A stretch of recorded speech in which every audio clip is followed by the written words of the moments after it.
Hello there, welcome to Network Africa. I'm Joke Rogers. Coming up on the program, the South African government is far from thrilled with the release of the killer of the late anti-apartheid leader, Chris Hani. Then a building collapse in Uganda leaves at least one person dead and several others trapped.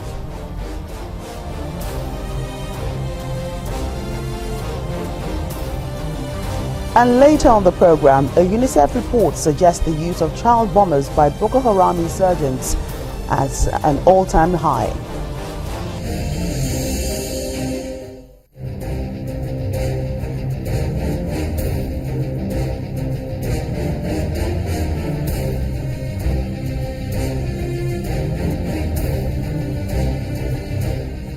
Well, thank you for joining us. The United States has condemned recent attacks by South Sudan's army, the SPLA, on an opposition camp in Wau in the north of the country.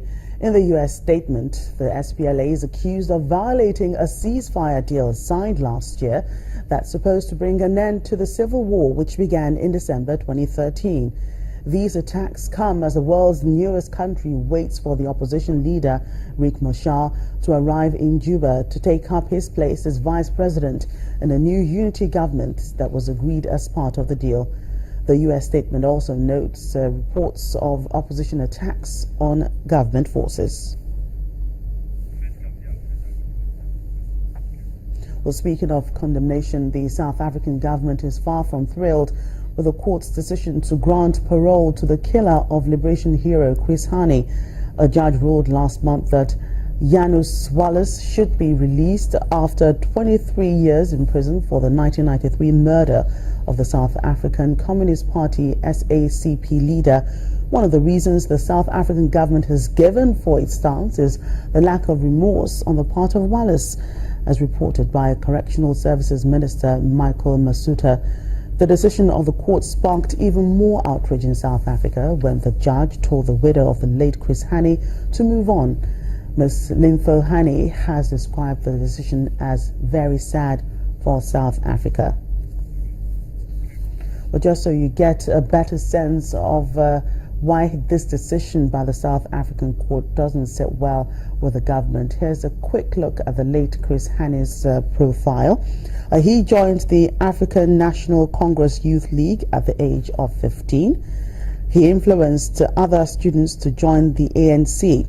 He was forced into hiding from the South African government due to junto involvement. He produced and signed the Hani Memorandum, which was strongly critical of Joe Modise style of leadership. He was so prominent that he became a target for assassination. One attempt was successful on April the 10th, 1993. He was one of the most popular ANC leaders after former President Nelson Mandela.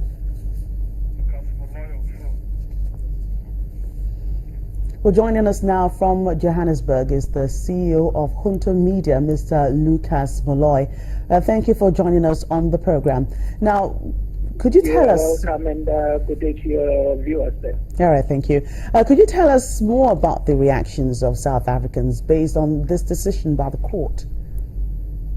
Look, the reaction is very divisive and divided in its own.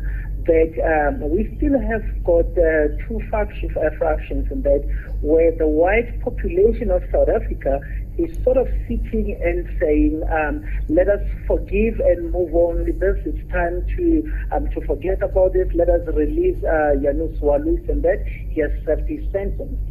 But the sentiment of the majority nation of South Africa is saying that he has not shown any remorse, and we are not interested in hearing anything about his parole. So the mood is sort of very divisive along the color lines. Right. What prompted the release in the first place? Because he, as you said, he hasn't shown any remorse. Look, with our judiciary and with our legislation is that a person is only needs to serve a quarter of the sentence that they have done, or the 2/3 of the sentence that they have done. As we see now at this moment, Janus Walus has served already 20 years. He served actually I think around 23 years. He was meant to serve 20 years and he would be eligible for parole. So he was already eligible for parole depending on the number of years that he has already served. But remember now that the critical element of parole is that a person has got to show remorse. And many people are contesting the issue that he hasn't shown remorse because he hasn't disclosed the full truth of what happened with the murder of Comrade Chris Hani. Right, a very unhappy South African government says it will appeal this decision. What are the chances that this will yield any fruit? Sure. I think at this moment, the judiciary itself, it's on the spotlight because it's trying not to be seen as vengeful. They want to be seen as a system that serves all South Africans, no matter of the color lines and that. So it is sitting in a place whereby they need to come with a decision that everybody is going to believe that it was a fair and legal decision.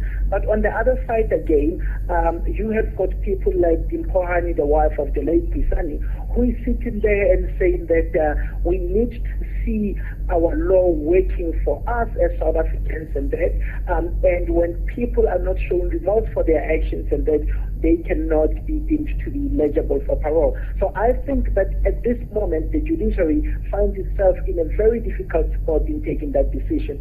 If you ask me whether will they give Walus parole or not, in my humble personal opinion and that, everything legally, they're going to have to give him his parole and that, unless there is anything that we don't know of that shows that he is not remorseful. Thank you so much. CEO Junto Media, Lucas Malloy, speaking to us from Johannesburg. Well, coming up on Network Africa. A building in Uganda collapses, leaving at least one person dead and several others trapped.